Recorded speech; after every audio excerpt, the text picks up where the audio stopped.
I just consider myself lucky that, you know, I found the right person. I don't know if he feels the same way, but, you know, he doesn't ever say that he's going to do anything about it, so I'm just biding my time. So you're looking forward to this marriage to last? Oh, yes, I hope so.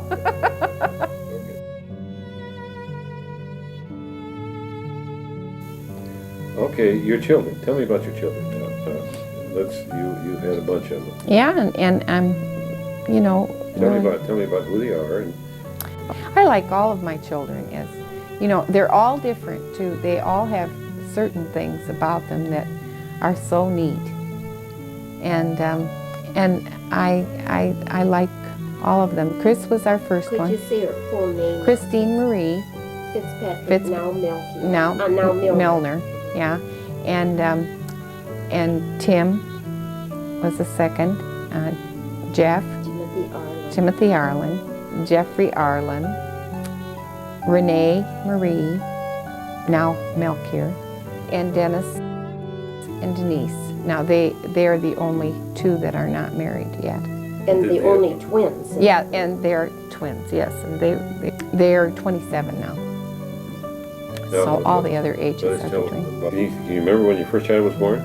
Oh, absolutely. I thought it was the most wonderful thing in the whole world that ever happened to me. Were you scared when you took the baby home the first day?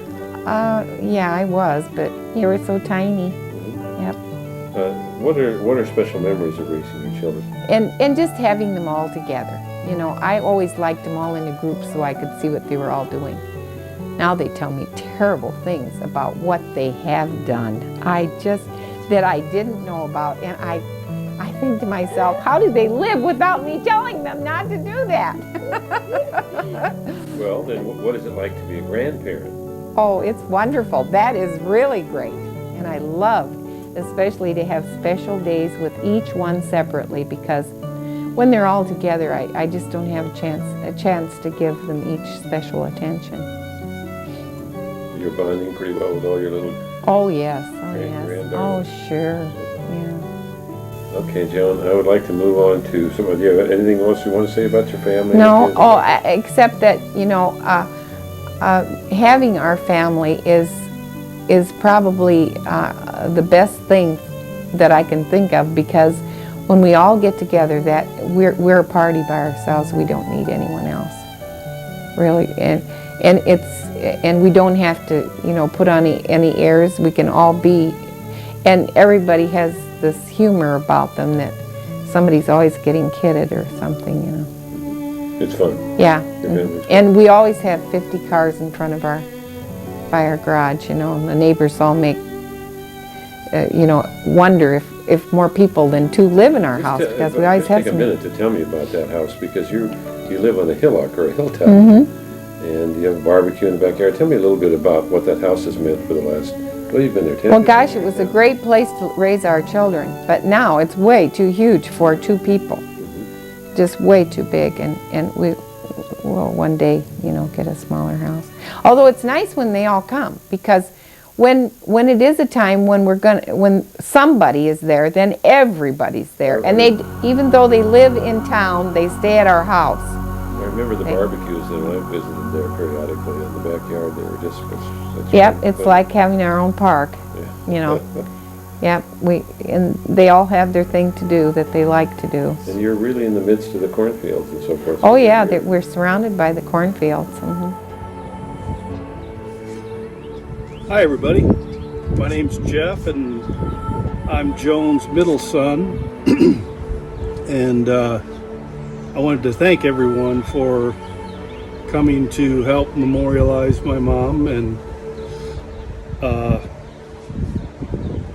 think and remember about her life and her raising us 6 kids and mom and dad. It brings back a lot of memories, and one of the, just a quick story about Ma. This was back when I was about 9 or 10. We lived over on 32nd Street, and Mom had a great idea. We were going to have a carnival in our backyard and, you know, run by the kids. And so it was a great idea, and we were pretty excited about it. It was quite an event, and anyway, the kids would run, beanbag toss and coin throw and throw the football through a hoop type deal, and kind of taught us all how to start gambling, really. Not really. Anyway, and then another good thing about the carnival was also Mom's idea was to have a parade through the other neighborhoods to get all the other kids to come.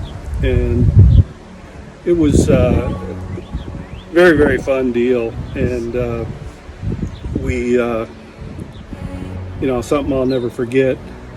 But what happened was in the morning of the carnival, Mom woke me up pretty early, very early. And she said, get up, we're going to church. And I said, wait a minute, it's Saturday, it's not Sunday. So she said, I know, but when you do this, the carnival will go better and you'll feel better about yourself. And you know what? Sure enough, I did. And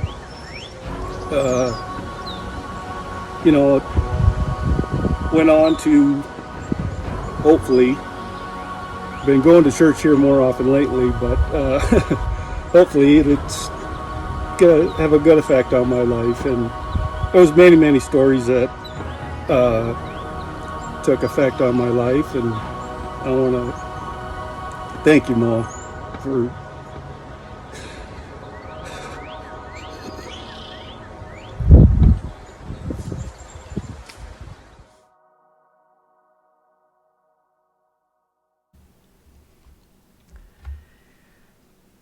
So, hi. Yeah, this is something that I don't want to do. My arm is being tied behind my back because I don't like to record myself, and I don't like to quite possibly cry on camera. So, we're gonna give this a shot. I also don't want to do it because in doing so kind of means that you're really gone, and it's something that I've kind of been in denial about because we haven't been able to formalize anything and say our goodbyes the way we're supposed to, and it's not fair to you that all of these crazy things have been happening to prevent the finalization of all of this. But maybe doing this video will help make it a bit more real for me. But so my first thought when I heard that you left us was, oh, no more coughing. So you had to deal with that for so long, and I know you hated it. We all know you hated it. And when it first started back in the day, we would always ask you, are you okay? Are you okay? And after a few months, it kind of got to the point where you would kind of yell at us for asking. And so after several years of this, we kind of got to the point where we just didn't even notice it anymore. And so if we were out in public and you would start having a coughing fit, we either didn't hear it or we weren't going to ask because we didn't want to get yelled at in between coughs. So we just kind of, did what we did at home. And strangers then would come up and ask you if you're okay and did you want some water. And so we ended up looking like the back end of a horse because we had been so conditioned to not ask for fear of getting yelled at. So, but I'm glad though, because that was a burden for you, and it was daily, practically. So I'm just glad that's you've been relieved of that, and it's been lifted from you now, and you can rest easy. My earliest memories of you are the Christmases that you created for us. And we'd start off the season going downtown to talk to Santa, and the Killians talking Christmas tree. And that was, at the time it was even creepy. And it's really creepy now thinking about that tree was creepy. But it was part of getting into the spirit of Christmas. But it was at home that you made Christmas so magical for us. And you always decorated everything to a T, and not a single strand of tinsel was out of order. I can remember we would rub our socks on the floor and shock ourselves on the tinsel, and everything was so meticulous and perfect. We would even get yelled at for doing that sometimes because we might get it out of order. And we really got into trouble when we would maybe have a few drinks when we were together for games or something, and we started putting beer cans on the tree or bras or whatever. But yeah, but you could take a joke, so it was all good. But the gifts were, you went crazy with the gifts, and they were piled to my height or higher. It always just seemed like some years it was like that. And so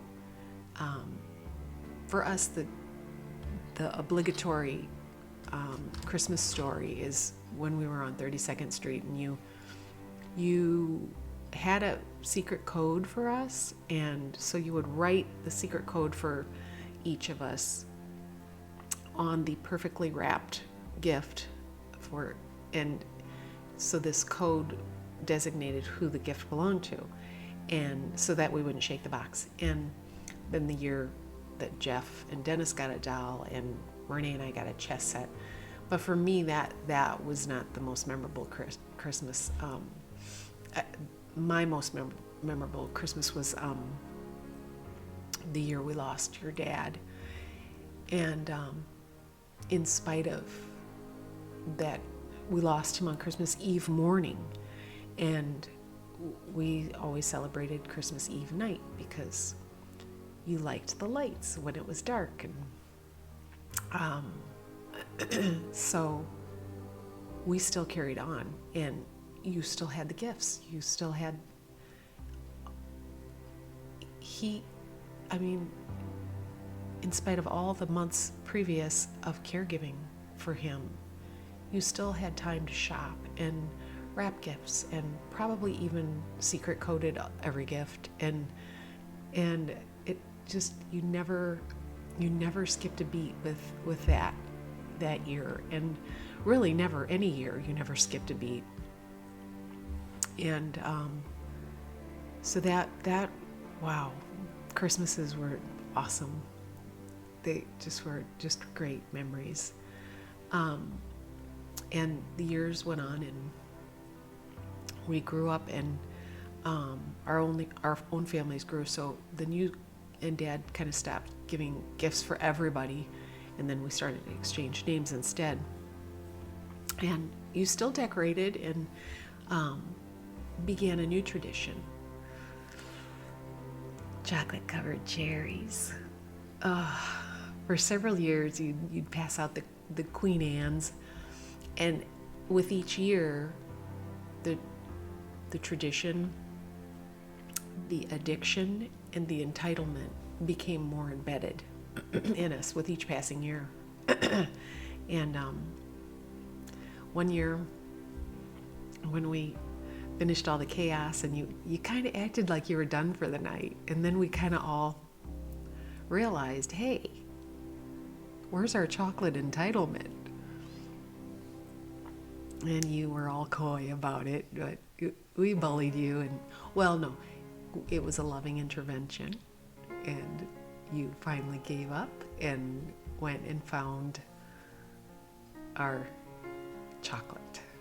So and then when that all ended, then between opening gifts and midnight mass, then we would have we would play a game or whatever. But always during the game, we'd always keep one ear on you, because we knew that you would entertain us with a little sleep talking. And then and you were a sleep talker like nobody I've ever met. And the crazy things you said. But anyway, so yeah, I can hear Mark saying, "Get this dog off my arm." That was a good one. But anyway, so Christmas would pass and summertime would come to Everlew Heights, and had a lot of memories with that too. And the big yard, and laying out on the back porch and playing with all the neighbor kids. And that's when you began the tradition of the whistle. So if we ever strayed too far from home, the whistle would scream through the air and call us back to home base. And all the neighborhood kids knew that the Fitzes needed to get home if they heard the whistle. And if we didn't hear it, we were in for big trouble, because that meant we were in somebody's house, and that was a big no-no. I would personally, I would never have done that, but Jeff probably would have, because he was nothing but trouble. You can see it in his eyes. It's trouble. But the whistle was genius, really, because it prevented you from using, for myself anyway, the use of my other name, Chris Renee Denise. So in case, yeah, so that helps. That helped. So, and I remember the summer that you bribed us with money to use at the fair to pull dandelions, $1 for a full, big grocery bag full of them, the big brown bags. And even then, that was a total ripoff. But it was the fair, so, you gotta have money for the rides and the fun games. So you didn't bother to tell us until after we filled the bags that we were supposed to have the roots too. So yeah, we made a grand total of $0 that day, and you received several garbage bags full of dandelion heads and your children's tears. So that was fun. As our summers would come to a close, then you would take us back to school shopping to Lyndale Mall, when it was still an outdoor mall, and we would go as a small army to try on clothes and choose our one pair each of new shoes for the school year. And so then those school shoes would be used the following spring and summer for wearing knee-high black socks with the probably black shoes and shorts. So that was a nice look. Yeah, 70s. So but anyway, so if we were super lucky and we were really good on the way home, we'd stop at the Dairy Maid. And I think there was a Dairy Maid on that side of town. If not, it was another ice cream store. But I think there were 2 Dairy Maids in town. So we would stop at the one closest to Lyndale And you'd get us all a little ice cream cone. We'd have like, bubblegum flavor or whatever, and we'd get a dip, and then you'd lick the sides of it, and we couldn't even, you ate half of ours. And then you would have a triple dip of praline pecan and triple dip. And then you would eat that on the way to the other side of town. And then we would stop at the next Dairy Maid and send one of us, usually Dennis, I think he was the gopher. You'd send him in for another triple dip. And if they were out of praline pecan at one of those places, oh, you were so sad. That was your favorite. But then we would get home. By the time we got home, you'd be done with your sixth dip, and then no supper for us because you weren't hungry. So now I think that really you kind of began to shine when you became a grandma, and your whole attitude kind of changed, and you were a little more liberal about, TV shows or whatever. And so this next generation of these little sweet, tiny, cute, squishy, precious little brats got away with murder. They got away with murder. Like, oh, Grandma, I'm sick. Can you pick me up from school? That was Elizabeth, by the way. Grandma. And so, yeah, you weren't sick. You weren't sick. But she would pick you up or whatever, and you'd come to the house and you'd eat ice cream and watch TV all day. And just for the record, when we were homesick, we were sequestered away in our closed bedroom door. Our closed bedroom, we had to keep the door shut. We were dehydrated because there was no water allowed upstairs, no drinking glasses. Starving the entire day when we were sick. No TV. No TV is allowed in our bedrooms either. Nothing. These little fakers were downstairs on the couch eating bonbons, playing Rosella on the computer, eating mac and cheese all day. It's not even fair. It's not my business. It's not my business. I'm just saying it wasn't fair. So that was that. Hi. I had an experience yesterday which made me think about you, Mom. I was at my orthopedic surgeon's yesterday, and I had an epidural steroid injection. And it reminded me about how much pain you had with your back over all those years, and that now finally that pain has gone for you. And so I imagine that you're in a heavenly Zumba class, just really rocking it out. And if not there, then you're probably attending one of the many crafting classes. And I hope they have a wide variety because your talents are many. There was sewing, and I remember you used to sew for me a lot when I was really little. And one time you were trimming the armhole in a dress before putting the sleeves in, and I still have a little scar under my arm from where the pinking shears took away my skin as well as the excess fabric. And then there was lots of cake decorating. You went through a period where you were doing lots of wedding cakes, and so they were like multi-tiered cakes and landscapes that you'd have out on the dining room table. And one night there was a loud noise, and when you investigated the noise, found that the cake had fallen over.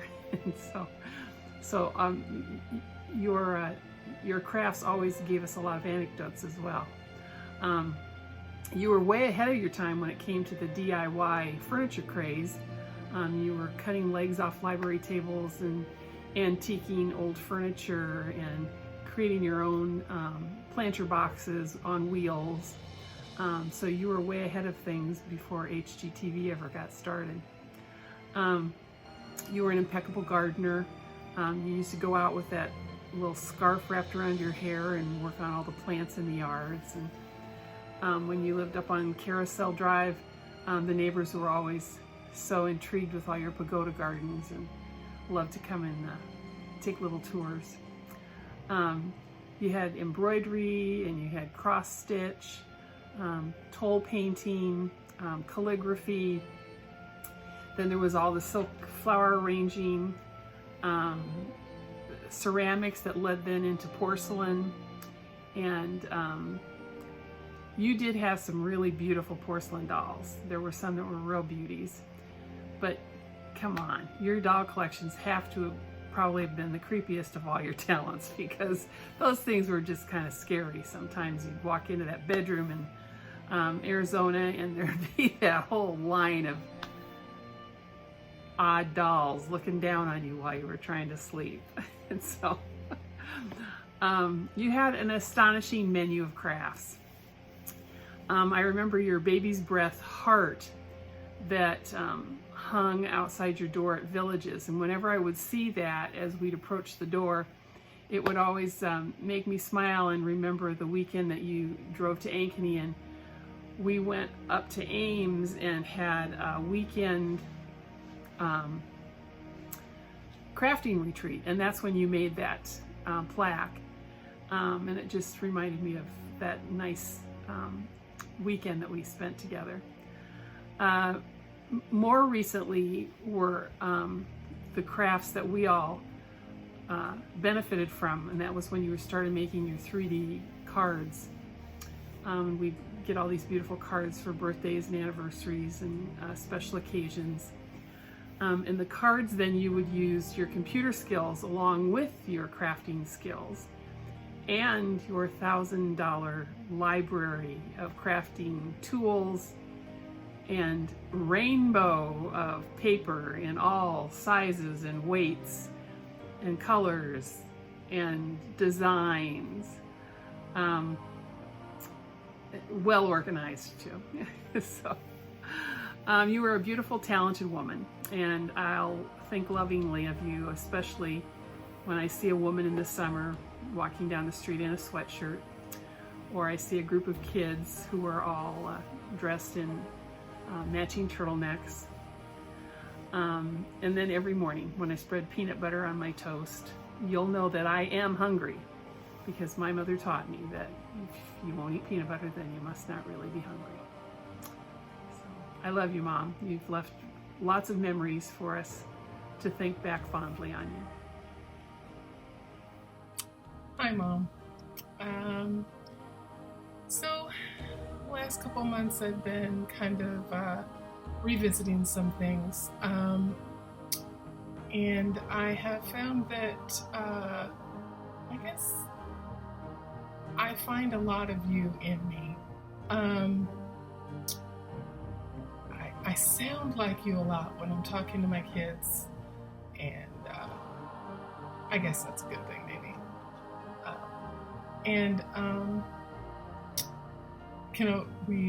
We both have in common that we have a lot of kids, and I think we talked about that on a couple occasions.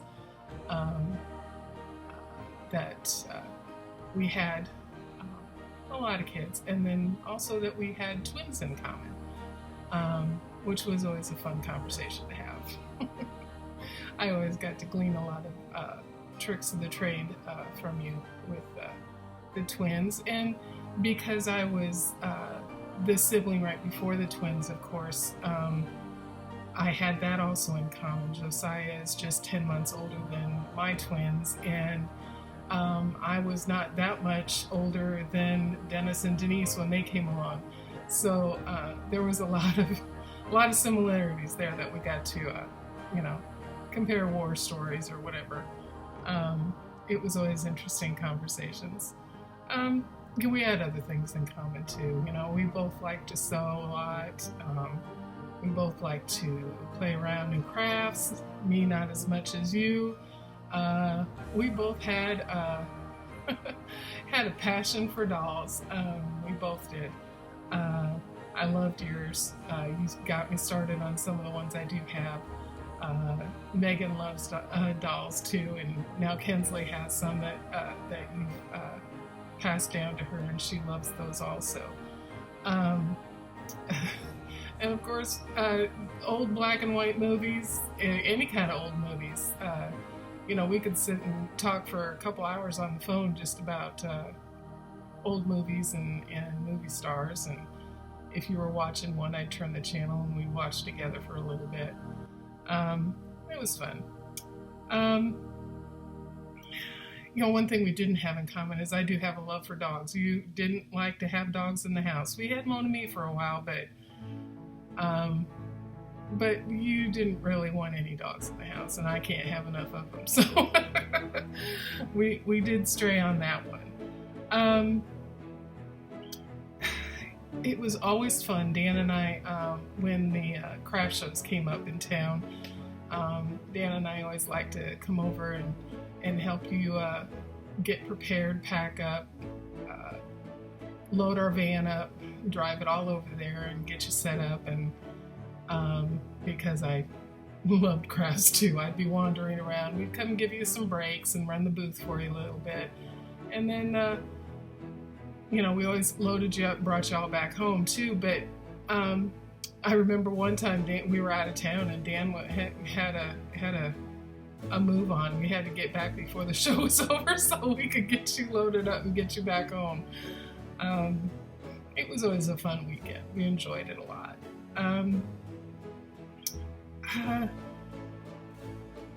It was a rough time when we had to prepare ourselves to move to Tennessee. I had never lived outside of Cedar Rapids. You'd never lived outside of Cedar Rapids, and so it was difficult to absorb that. It was very difficult for us to go and leave our families behind. And because of that, right before we moved, I had quit working so that I could get the house prepared. And once the house was prepared, we had a little extra time because we were juggling homes and dates and stuff. So when I was ready to go, we had some extra time, and we, Dylan and I, spent an enormous amount of time over there visiting with you at the house. I felt like it was nice. Dylan was just 9 months old, and I think we both knew that once we moved, you were gonna not get that quality time with Dylan like you did with Joshua and Megan. So we spent hours on end visiting at the house, going shopping together, doing crafts, stuff like that. Dylan was an easy baby, and he just went with the flow and went everywhere we did. So I'm glad we got that special time. I'm glad Dylan got that special time with you before we moved. It was a special time for us. After we moved to Tennessee and we started doing foster care, I was on the phone a lot with you, and of course you thought I was absolutely freaking crazy for doing foster care, but there at the tail end when we decided that we were going to adopt the 3 that we had, I'm pretty sure you were ready to pack me off to the loony bin, but that's where we ended up sharing that twin tie, and once the decision was made and we did adopt, I do have to say that you accepted them as your own. You never looked at them any differently, and I am totally impressed with that. That was sometimes hard for people to accept adopted children in the family as truly members of the family. So I do have to thank you for that. That was nice. I never had to have that struggle in my head for wondering if you actually accepted them as your grandchildren, but you did, and you loved them, and I do appreciate that. Some of the things that the older kids think about when you were still in CR was that they loved to go shopping in your basement. We would bring stuff home by the bagfuls. It was always fun for them to find little treasures down in the basement that they could all bring home and sort through and play with when we got home.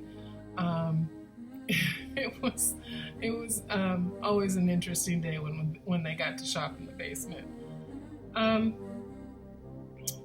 You were always there for us when it came to the grandkids.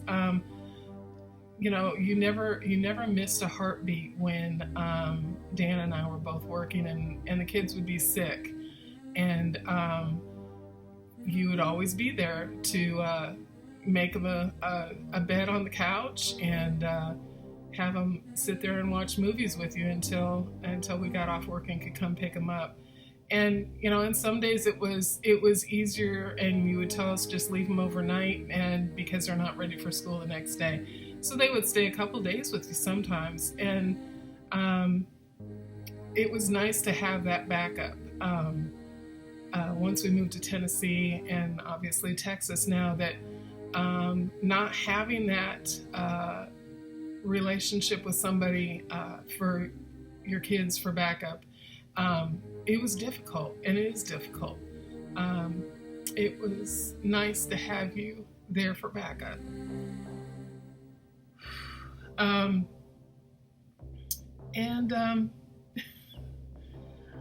Granny's attic. It was always fun to come and sit and visit with you at Granny's attic. Give you a break there, let you go down and have some Sakura's or bakery, or just run an errand, or just get some fresh air.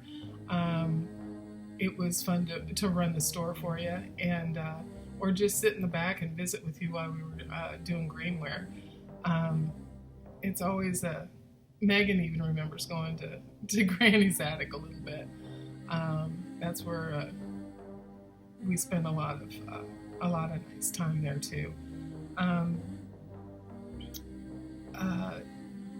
One of the things that I was asked to talk about was one thing that I remember about you that helped me with my future. So when I was in high school, I was dating someone, and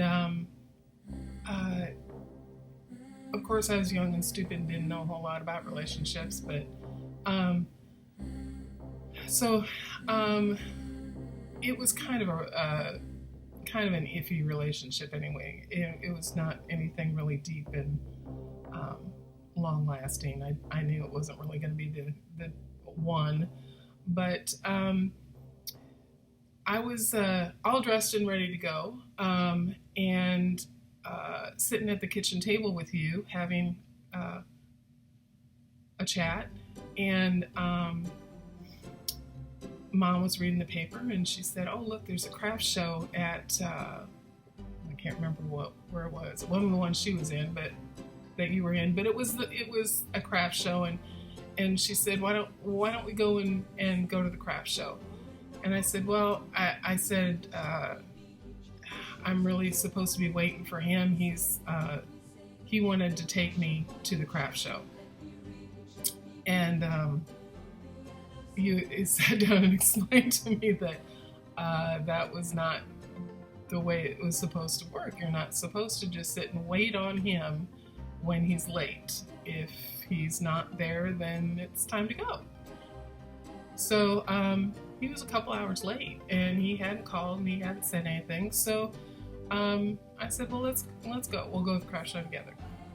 So we went off and we went to the craft show.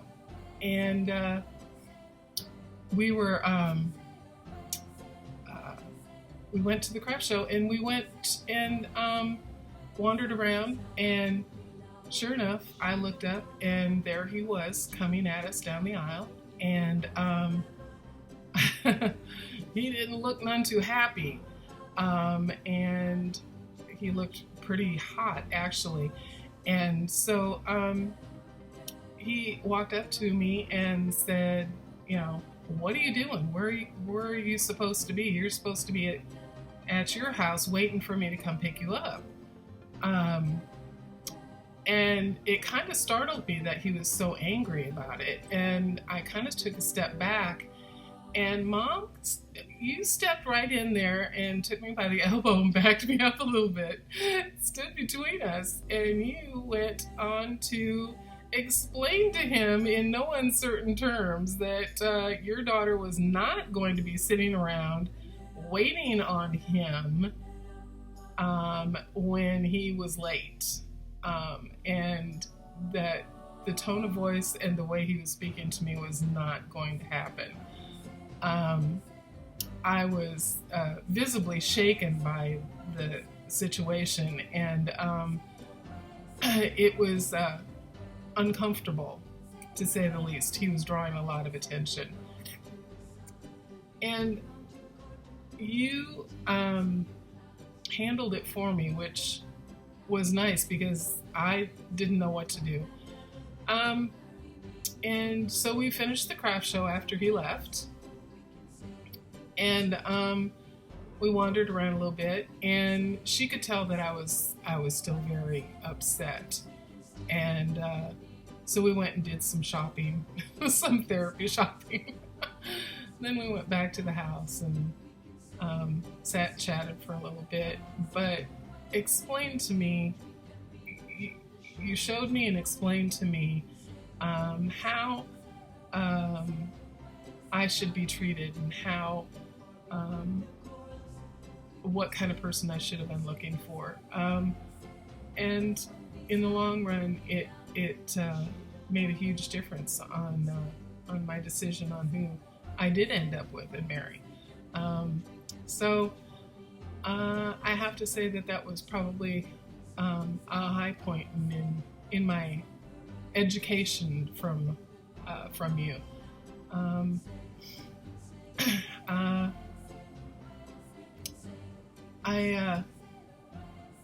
I want to tell you how much I'm going to miss you. Our talks on the phone and our conversations were a highlight in my life, and I'm going to miss that a lot, and I have missed that a lot. I still find myself picking up the phone to call you and chat, see what movie you're watching.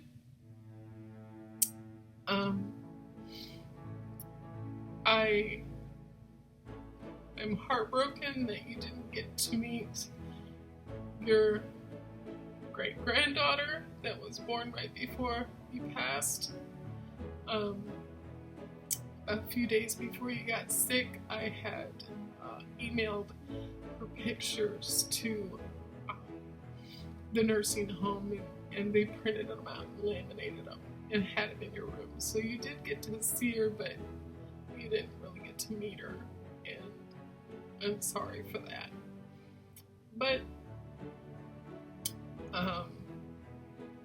she will always know you because my kids make fun of me. I still sing your songs to her, the songs that you taught me when my kids were growing up, and I sing those to her every day, and it lights her up like a light bulb. She loves them. So I say goodbye. I'll be thinking about you, and I'll still be loving you.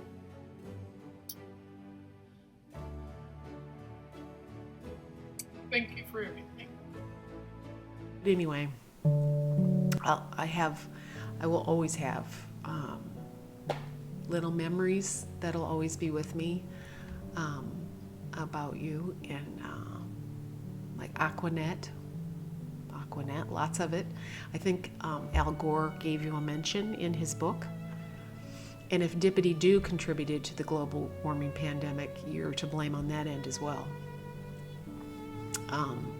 Lipstick on a piece of toilet paper floating in the toilet, so it was just like floating lips in the toilet.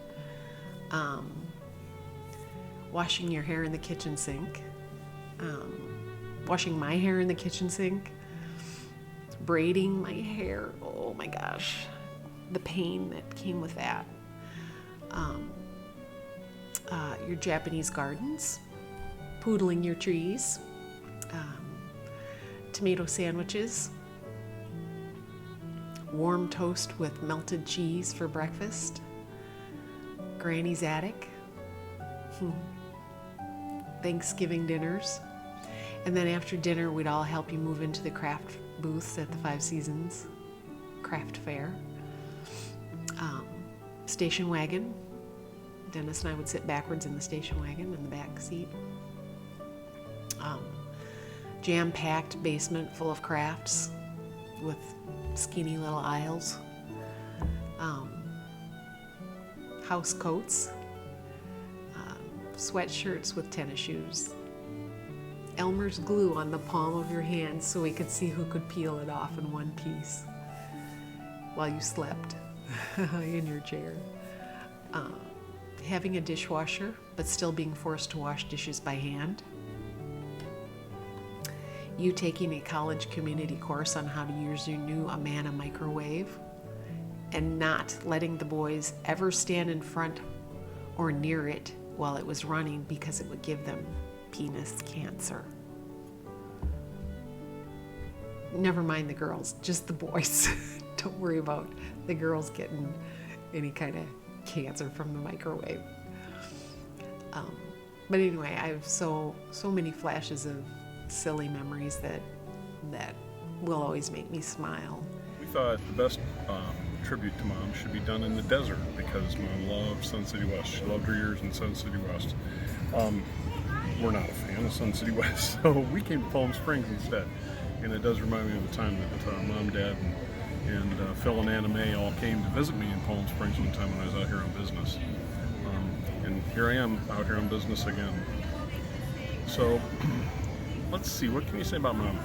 You know, some of my earliest memories are in our house in Hiawatha, but probably the most poignant ones are our house on 18th Street. And we had a bathroom there with towels that nobody could use. I think we were saving them for in case the Pope visited. And we also had a living room out front that nobody was allowed in, except for me. Especially at Christmas, because kids won't understand this, but we had this record player with big vinyl records, and you could stack them 5 high, and they'd drop, and then they'd play, and then the next one would drop, and it would play. It was like an old-time version of a mixtape. And since I was the AV person in the house, I was allowed into the living room. So, especially at Christmas, we played a lot of Christmas records. Bing Crosby, Dean Martin. So I was allowed to go in and stack the records anyway. But we always had these beautiful flocked white Christmas trees. Mom liked them flocked because she didn't want to put lights on them because she thought it was a fire hazard. And with Jeff and I around, that's probably the case. That was probably true. But anyway, so we'd have these flocked trees, and every year she'd have a different theme. One year to be red balls, the next year to be blue balls, or whatever. But it was always just beautiful balls on this white tree, and it was always very stunning. Everything that Mom did was stunning. She was a perfectionist. She used to give the boys, all of us boys, haircuts, and all it was a butch. I mean, all you do is you just shave off her hair.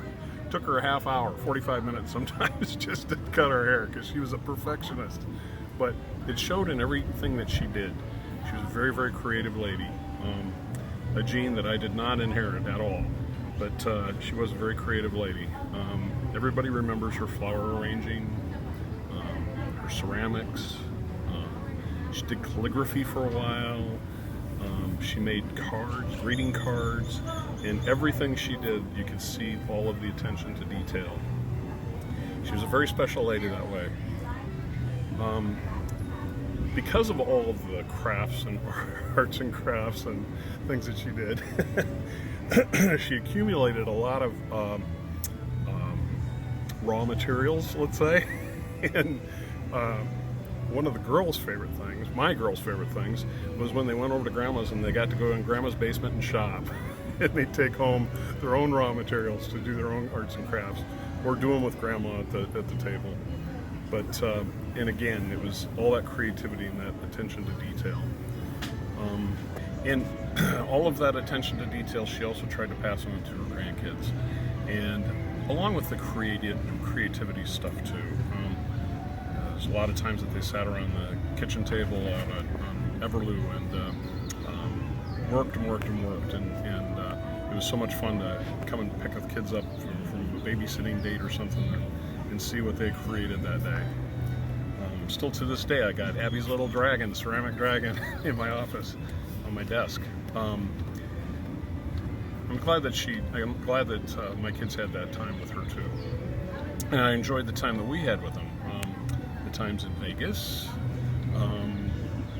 where Mom would roam around with her cup of quarters until 4 in the morning, and our time in fall asleep at the slot machine. Jamaica. Our time in Jamaica when we went for Heather's wedding. We had so much fun when Mom was introduced to dirty bananas. I only had one. So it was, those were some wonderful memories. So I guess in conclusion, obviously she's going to be leave a big hole in all of our hearts, and we're going to miss her. And I love you, Mom. Happy Mother's Day. Oh yeah, I forgot. We're shooting this on Mother's Day. Happy Mother's Day, Mom. Yeah. What's the most important thing in your life right now? Bang. Oh, Tom. Finally, Tom. After all these years, the Yeah. guy that was smoking cigarettes on the Actually, that he is the only one that is the most important thing. Okay. Advice. Joan, have you got advice for the rest of us who may read or hear this? Would you wonder if anybody would want my advice, because they're always complaining that I'm giving them advice and they don't want it. You give it freely, right? So gosh, I hope everything that we've done over the years or tried to tell them would rub off on them some way, if not now, maybe later, and I think it has, but they'll be all right. So keep the light on for us and wait up for us, and we're all listening for the whistle. So blow the whistle when it's time for us to come home. Love you, Mom. Bye.